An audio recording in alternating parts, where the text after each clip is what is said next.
हार अदब आशनास सखुन शनास अहले गम और शनासा अहले गम को मेरा सलाम। मुझे कहते हैं फैसल बनी और ये है आपका अपना चैनल शायरी की बातें।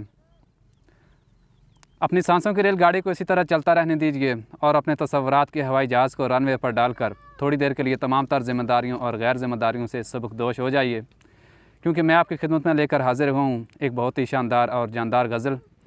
और आपके ज़ौक़ के पेश नज़र मुझे ये गुमान रखने में ज़रा भी आर नहीं है कि आपको ये गज़ल बहुत पसंद आएगी और आप इस पर अपनी राय का इज़हार भी करेंगे। तो चलते हैं आज की गज़ल की तरफ। अपनी यादों के मकबरे का मुझे मुजाविर बना गया है, रिज़्क़ नादीदा के तवस्सुत वो मेरी रोज़ी लगा गया है।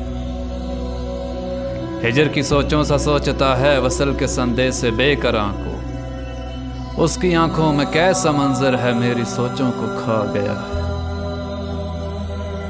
शब की वहशत में सिमटा सूरज तवील दिन का थका मुसाफिर, उजाले तकसीम करने निकला कई घरों को जला गया।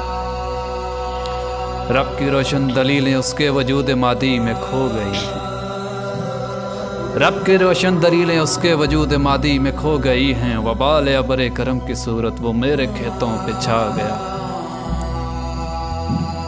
उसकी कुर्बत नसीब रहती तो कैसे लिखता सुखन की बातें, अपने घर से बेदखल करके वो मेरा मस्कन बसा गया है। अपने घर से बेदखल करके वो मेरा मस्कन बसा गया है। अपनी यादों के मकबरे का मुझे मुजाविर बना गया है, अपनी यादों के मकबरे का मुझे मुजाविर बना गया।